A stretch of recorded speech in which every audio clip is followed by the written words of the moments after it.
다시 한번 주권자가 나는 주권자다. 그것도 나는 주권자로서 무엇을 현실적으로 무엇을 어떻게 하는 게 좋을까에 관한 얘기예요. 아까 강조했던 대로 헌법 전문에 이렇게 나타나 있습니다. 강조했듯이 파란 글자로 대한국민입니다. 이걸 늘 심장에 담아야 정치적 활동에 자기의 기준점으로 삼으면 후보를 대할 때 또 내 자신의 정치적 판단과 선택을 할 때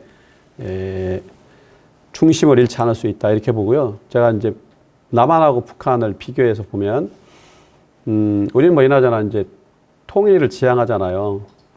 그죠? 우리 헌법에도 있고 대통령도 선서에도 하고 그래요. 그 평화적 통일에 대한 책무와 그런 방향성을 갖고 있는데 이제 북한 헌법하고 차이 여기 이제 파란색으로 체크해 놨는데 이게 파란색으로 체크한 게 전부 다 북한 헌법은 김일성 동지, 김일성 주석을 얘기하는 거예요. 17번 나와요. 그러니까 남한 헌법은 앞에 보면 주어가 하나야. 대한국민. 그러니까 국민은 시민도 되고 뭐 인민도 되고 뭐 민중도 되고 다 그런 거죠. 근데 여기는 주석. 그러니까 김일성 동지는 뭐야? 영웅이야. 그러니까 영웅사관이야. 되게 아이러니해요.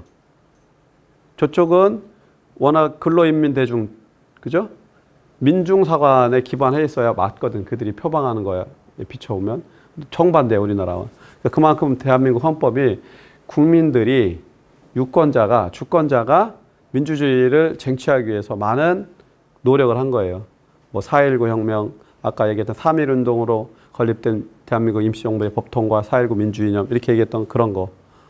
그죠? 쭉 뭐 광주항쟁, 또 무슨 뭐 부마항쟁, 또 촛불항쟁 이런 어떤 민주주의 발전의 역사가 있습니다. 이런 관점에 서서 볼 필요가 있다. 자, 이제 그렇고 그래서 제가 좀 약간 임팩을 주기 위해서 여러분들일 수 있고요. 저도 포함해서 저도일 수 있고요.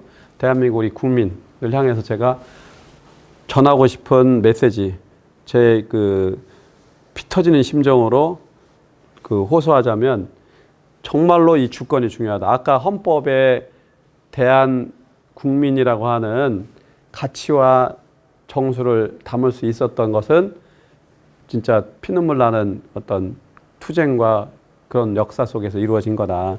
그리고 여기 보면 교과서적으로 이렇게 돼 있어요. 보통의 의미가 뭐냐면 연령 이외의 자격 조건을 두지 않은 거야. 이건 뭘 의미하냐면 일단 성별. 여성의 참정권이 생긴 지가 역사적으로 오래되진 않아요.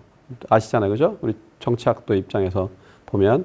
그 다음에 미국 사회는 아직도 그게 흑백 갈등이 있어요. 인간의 피부색, 어떤 컬러냐? 그게 화이트냐, 블랙이냐에 따라서 차별이 생기는 거야. 근데 그걸 넘어선 게 보통 선거권이에요. 그러니까 그게 저절로 획득이 된 게 저절로 얻어진 게 아니잖아요. 그래서 보통 선거권의 정치적 의미가 대단히 중요하다. 그리고 그것을 주권이라고 한다. 주권의 핵심이 선거에 있어요. 투표에. 왜냐하면 직접 민주주의가 아니잖아요. 간접 민주주의고 대의민주주의야. 그래서 이게 잘 안 돼. 헌법을 농단하고 또 법률을 잘 지켜야 될 국회의원부터 사회 지도층 인사가 더 위반하고 교묘하게. 그래서 한거한 게 광장에 나오는 거예요. 광화문 광장에 나오는 거예요. 그러니까 직접 민주적 요소가 막 부각이 된 거지. 그 열기가, 광장의 열기나 에너지가 온라인으로 가고 있는 시대예요, 지금.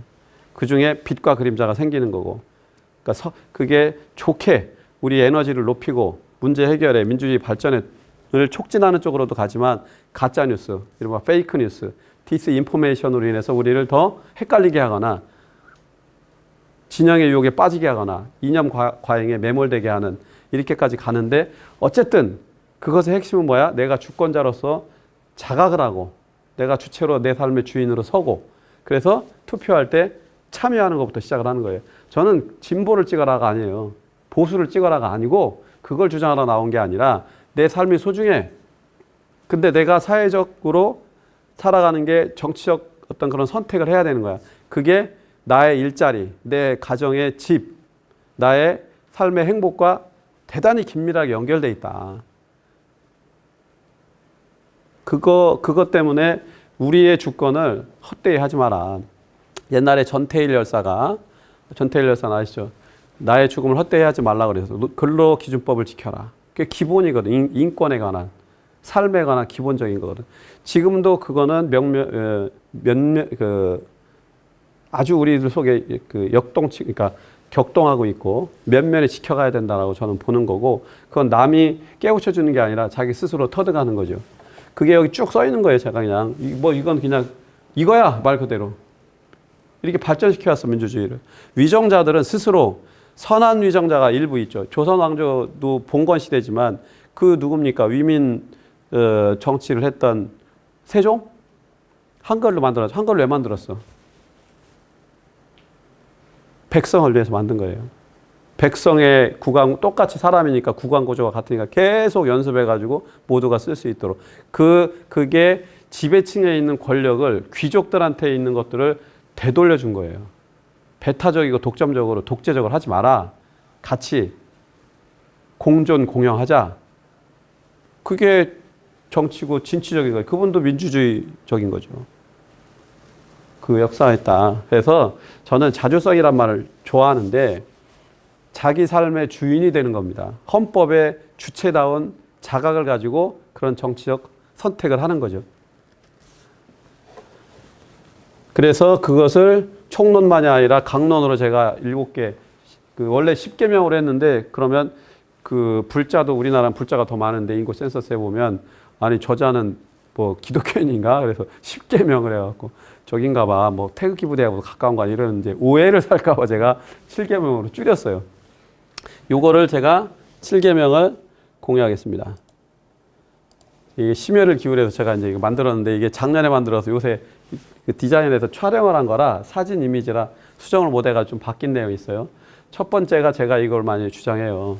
이걸 많이 활성화하기를 바랍니다. 이런 흐름이 생기기를. 왜냐하면 헌법 전문을 읽어보면 정말 내용이 좋은 거거든요. 민주이념, 통일지향, 그러니까 자주적 삶과 민주 중심적 지향과 통일지향, 이게 있는 거예요. 그건 우리 민족에게는 통일이 있어 더 이렇게 하지만, 통일을 세계가 같이 조화롭게 공존공영하는 세계 통일하고 같은 겁니다. 꼭 남북 간에, 그죠? 정치 체제와 어떤 국체 간의 이런 기계적인 통합만을 얘기하는 게 아니에요. 삶의 근본이 자주민주 통일에 전 있다고 보는 건데, 그럼 그것에 반하는 것들을 넘어서기 위해서는 우리가 이걸 해야 된다. 여기 이제 오타, 원래 퀴즈 들어가야 되는데 시간 관계상 그냥 갈게요. 오타가 하나 있어요. 이게 작년 거라 18세로 내려갔죠, 그래서 유권자로서의 자각을 갖자. 진정한 사회인이 되는 거니까, 이거를 우리 뭐 기독교인의 주기도문하고 뭐 저 불자들 반야심경하고 뭐 3기 사홍서원 하듯이, 그러면 이게 체화돼서 일상 속에서 이게 가능하지 않겠느냐라고 하는 맥락이고요. 두 번째는 투표에 꼭 참여하자는 겁니다. 진보 보수 중도 관계없다. 왜냐하면 내가 여기에 주인이야. 정치인의 들러리, 따까리 아니야. 때로는 내가 그 위임을 받아서 나가서 그걸 할 수도 있어. 우리 정액과에 있는 분들은 그런 도전, 그런 비전을 갖고 하면 훨씬 더 에너지가 생길 수 있다고 봐요. 왜? 전문성이 있는 거니까. 정치는 대단히 고품격이고, 왜? 공동체 전체를 생각하잖아요. 아까 얘기했던 소통과 통합, 우리 국민들의 의식주를 해결하는 밥일꿈의 선봉장, 또 국민에게 봉사해 페어하게 하면, 그런 거기 때문에 저는 투표 참여하는 이런 자세부터가 가장 기본적인 자세다. 그 다음에 그런 블랙머니, 언더머니를 안 먹도록 하려면 욕만 할 게 아니고 이렇게 해줘야 돼요. 선거 공영제가 있어서 국민들 세금을 갖고 줬다가 이제 요건 충족이 되면 하도록 정당 보조를 해주잖아요. 그죠? 뭐 국회의원들 세비도 다 세금으로 주는 거 아닙니까? 그런데 10만 원은 전액도 환급도 돼요. 그 소액다수 이런 걸 가지고, 전에 우리 동문 중에 이제 박원석 전 의원, 그 정의당의 이제 정책위 의장도 하고 했던 비례대표 했는데, 어느 날 제가 아침에 이렇게 조간을 보다 이렇게 열어보니까 소액 다수 후원급 넘버 1을 했더라고. 되게 전 기뻤고 전화해서 제가 격려도 했어요. 이렇게 후배 응원한다고. 그 친구가 88학번이거든. 그래서 그 소액 다수는 뭐냐면 개별 유권자 숫자가 많다는 얘기예요. 돈 많은 재벌이나 대기업에서 로비하기 위해서 쩐지라는 게 아니고, 내가 당신의 정치 활동, 당신 이런 입법 노력을 하고 이런 그 니네 당에서 이런 공약을 가지고 예를 들면 사회적 약자 또 뭐 여성이 상대적으로 소외받는데 어떤 이런 문제들 해결하기 위한 법안 발의와 이런 걸 정치 활동을 해. 그래서 지지해. 그러면 돈을 낸 사람들을 염두에 둔 활동을 더 할 거 아니에요. 그러니까 우리가 견인할 수 있는 힘이 생기지. 그 매니페스토 같은 거 할 때도 적극적으로 이런 것도 한다는 걸 말씀을 드리고요. 그래서 이런 사람들을 늘려야 되는 거지.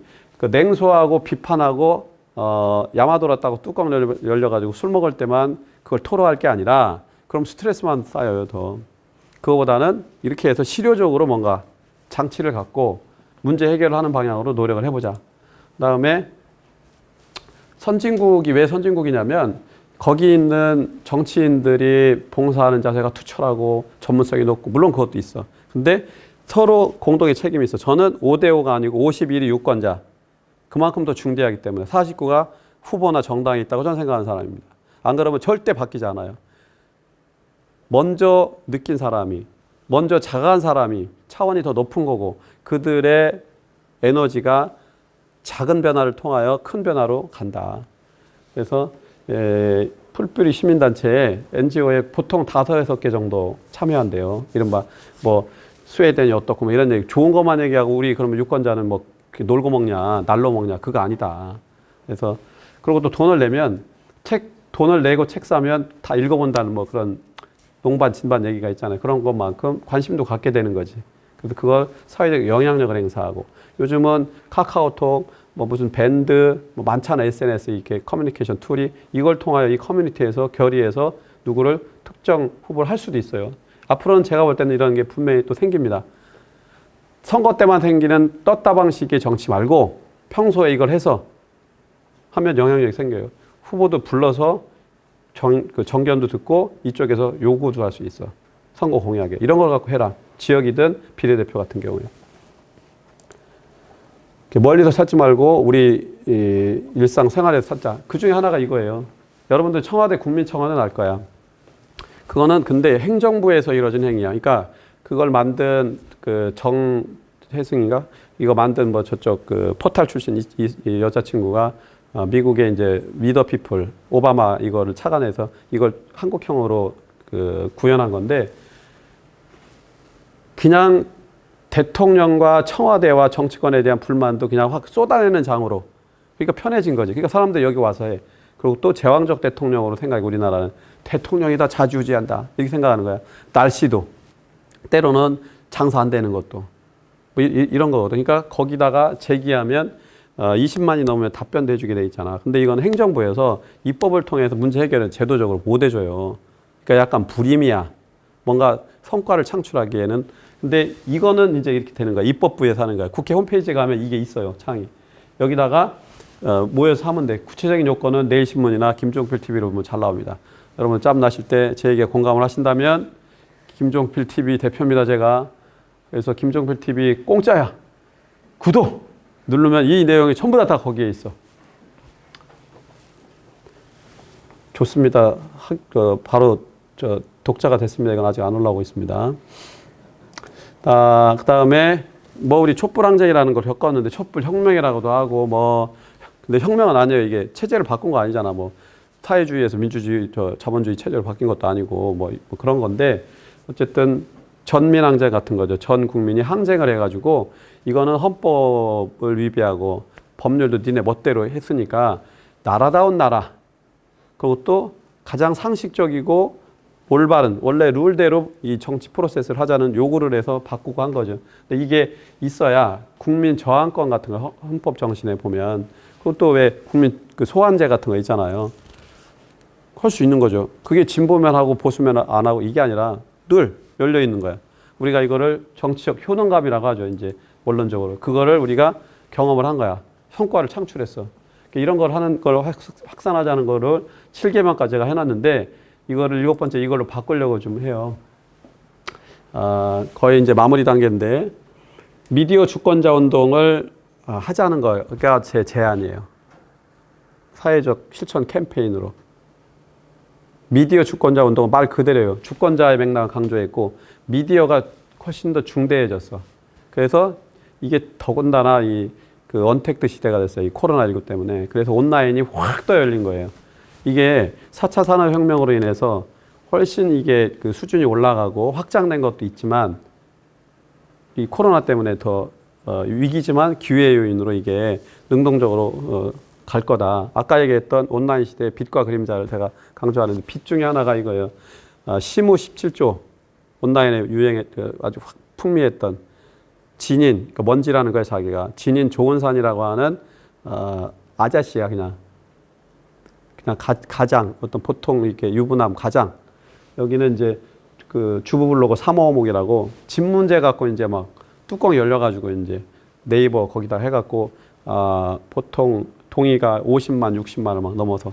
그러니까 이 사람들이 정치의 주역이 된 거야. 정치인만 하는 게 아니라 이 사람들의 메시지가 제1야당인 국민의힘보다 국민의 짐이라는 비판을 받는 국민의힘보다 더 사회정책 영향력을 발휘하는 시대가 된 거야. 그러니까 여러분들도 지금 전체적으로 상향 평준화됐어요. 이 모바일, SNS, 모바일, 이 IT 통신 발달이 워낙 이렇게 올라가니까 그 지하철 타봐요. 90노인부터 10대까지 다 이거 보고 있거든.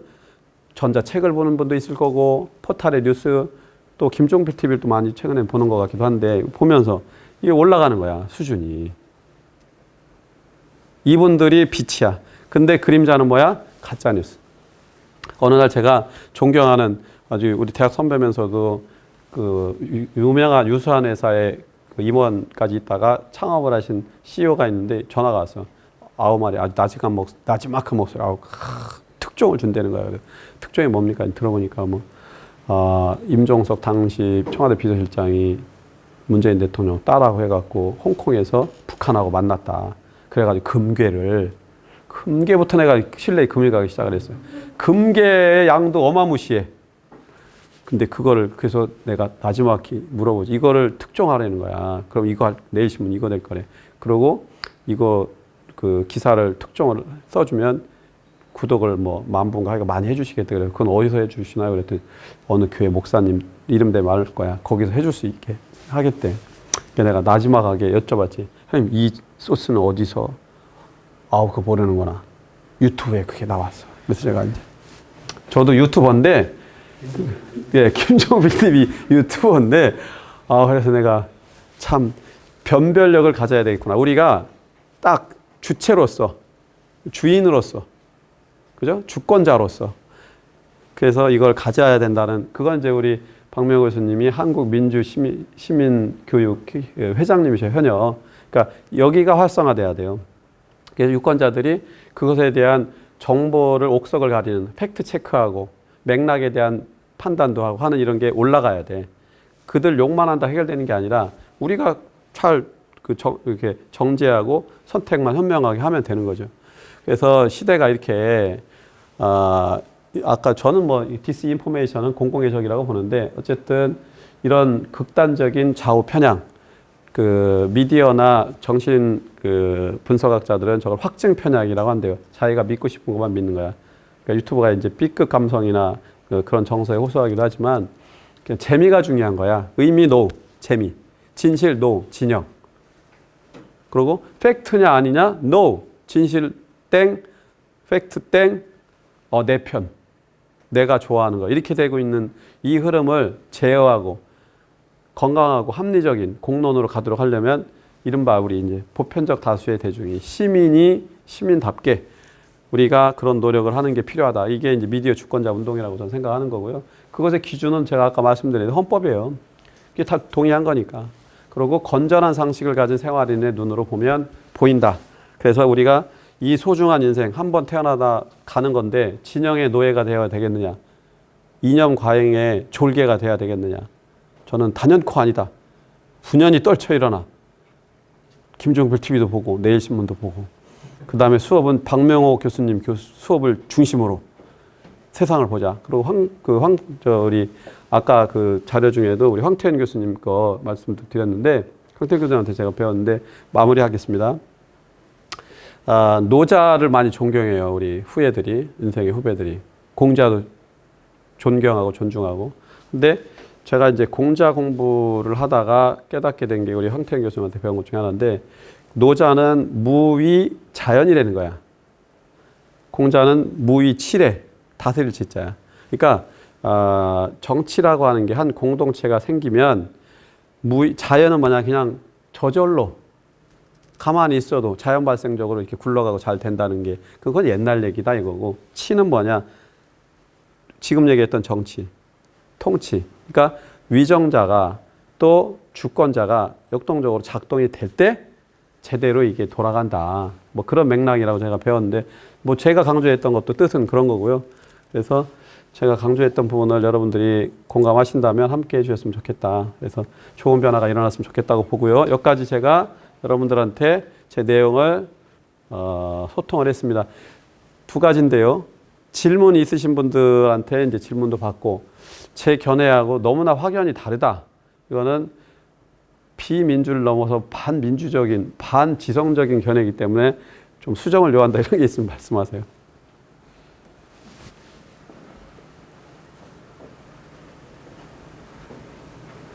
저를 긍휼히 여기셔가지고 질문을 안 하시는 것 같은데 특별히 없죠 사실.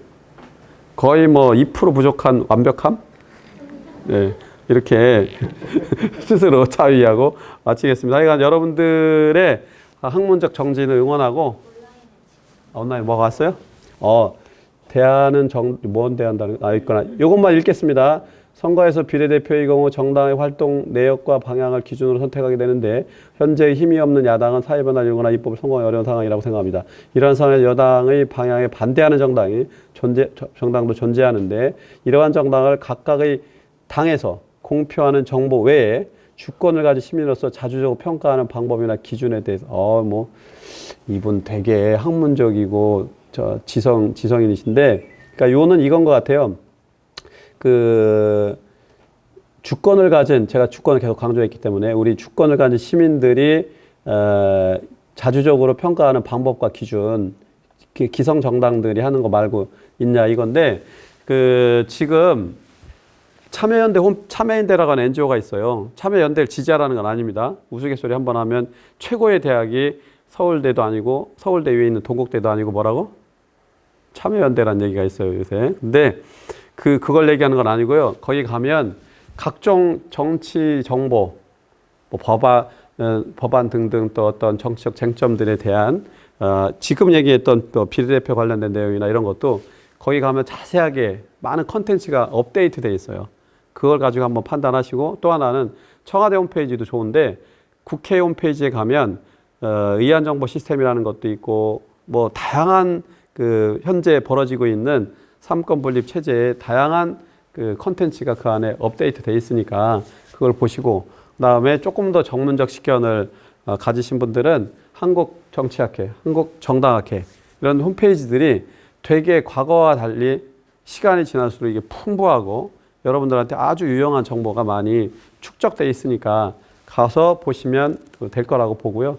그 과정에서 여러분들 변별력도 생기고 이게 더 요긴한데 이런 걸 찾으실 수도 있다는 점으로 제가 답변을 드리겠습니다.